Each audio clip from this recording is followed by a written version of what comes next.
I think everyone wants to see better infrastructure and more infrastructure. The key things are how to deliver that, how to get the public, importantly, to embrace what everyone wants to do. What was obviously most interesting to me was the feedback we got on how we're going in New South Wales and working with the private sector to deliver on key infrastructure. And I was quite buoyed by the conversation because it kind of validated the things New South Wales Government is doing to work more closely with the private sector to deliver infrastructure, but also to appreciate the constraints that exist on the private sector, but also on government when we're providing infrastructure of this scale. I think the interesting thing is there's a wide appetite for the private sector to participate in infrastructure, and I think we've seen a changing attitude, particularly we saw in New South Wales, how they're approaching infrastructure to engage the private sector either through unsolicited bids, asset recycling. And for the private sector, it's not a lack of appetite, it's more a lack of the opportunity. So it's pretty exciting to see some of those changes, and hopefully Victoria and eventually Queensland will follow in suit.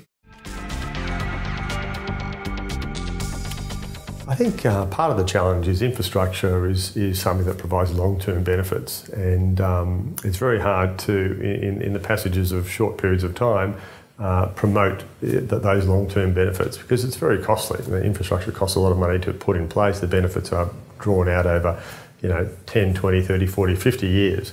So ensuring that the message is got across as to the value that it's bringing over that period of time, I think is the real challenge for all of us. Our consideration first and foremost is the customer, is the taxpayer, and obviously the private sector's consideration is in relation to their shareholders and investors. And so if we can appreciate the constraints that exist, I think that makes the relationship stronger and better. I think one of the biggest challenges in infrastructure funding is pricing and transparency of pricing and how people can view that. And I think when we do that, it'll make the decisions and discussions around how we fund infrastructure easier to sell to the public. If you look at every piece of infrastructure that's been provided by way of public-private partnership over the last 5 to 10 years, whether or not you like the piece of infrastructure or not, the most significant thing I think is that they've all been delivered at no additional cost to government in terms of what people said it would cost to build them in the first place. I'm really pleased with the response we've had to the ferry franchise system. All our indicators are going in the right direction. Patronage is up, customer service is up. Staff feedback is even positive about the new management structure. So that's demonstrating how it can work under the right circumstances. More than the majority have actually succeeded. There's great ones like the M7. But I think how we look at that focus is we need to make sure that the long-term owner-operators are somewhere in that equation because of these long-term concessions.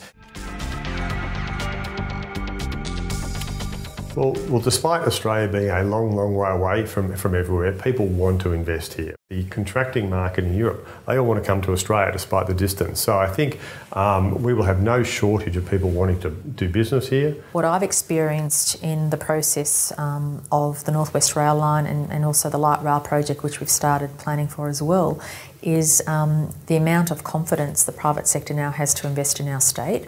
And I think that's borne in part by the fact that we put out a 20-year plan for infrastructure and transport in New South Wales, and we've demonstrated that we're really committed to sticking to that plan. There's a real appetite for Australia now, so they see growth in the Australian economy still, stable governments, good climate to invest. So there's a lot of interest in Australia now. There's a huge capital base out there, and it's looking to find a home, both in Australian capital sense and global. And I think the governments have a real opportunity over the next few years to create a window to capture that capital and recycle assets.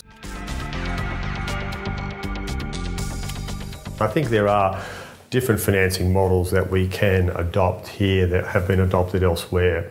There have been issues obviously with the number of toll roads and whether they're financeable in the future. We firmly believe they are, but we believe there needs to be a different risk-sharing model with government in terms of that model. So I think there'll be innovations in financing. As we discussed in the roundtable, the key to that is benefiting from the innovation which exists in the private sector, but as a government still maintaining the very stringent probity and due diligence issues that come with that. And we're working our way through that process. I think technology just has played a huge role in media and in the different sort of industries will start playing a bigger role in transport. So real-time access, which we know New South Wales has introduced on what's happening with your train, with your bus. We'll start seeing that in the roads on sort of timing for your different travel times. I think then eventually what you will see is start seeing it in pricing decisions.